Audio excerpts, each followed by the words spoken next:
ଦୟାକରି ଭିଡ଼ିଓଟିରୁ ଛୋଟ ପିଲାମାନେ ଦୂରେଇକି ରୁହନ୍ତୁ। ଆଉ ଦ୍ୱିତୀୟ କଥା ହେଲା ହେଡ଼ଫୋନ୍ ବ୍ୟବହାର କରନ୍ତୁ।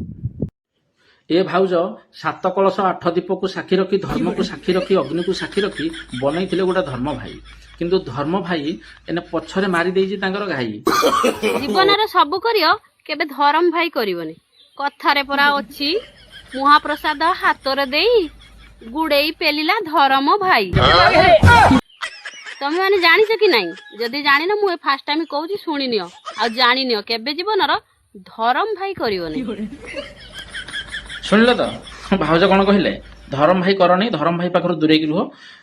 ତମେ ମାନେ କେମିତି ଜାଣିବ? ଭାଉଜ ସେନେ ଯାଇଛନ୍ତି ବୋଲି ସେ କେଞ୍ଚା ଖାଇଛନ୍ତି? ମତେ ଲାଗୁଛି ସେ ପୁରୀ ସାଇଟ୍ ଯାଇଥିଲେ, ମହାପ୍ରସାଦ ଦେଇକି କହୁଛନ୍ତି, ମାନେ ମହାପ୍ରସାଦ ଦେଇକି ତାଙ୍କର ବ୍ରହ୍ମପ୍ରସାଦ ଚଟେଇ ଦେଇଛନ୍ତି। ଆଉ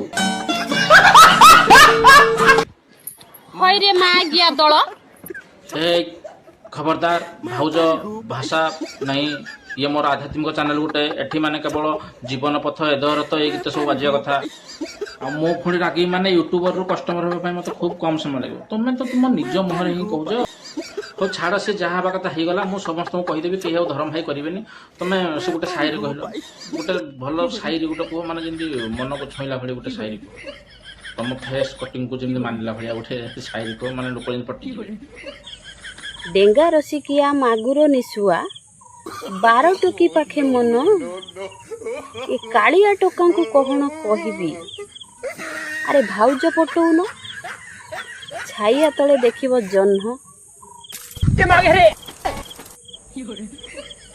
ଥାଉ ଥାଉ, ତମ ଜହ୍ନକୁ ସେମିତି ଛାଇଆ ତଳରେ ତମେ ସାଇତି କରି ରଖିଥାଅ। ତମ ଜହ୍ନକୁ ଦେଖିବା ପାଇଁ ମଙ୍ଗଳ ଗ୍ରହରୁ ବୈଜ୍ଞାନିକ ଆସିବେ, ଟେଷ୍ଟିଂ କରିବେ ଲାବୋରେଟୋରୀରେ।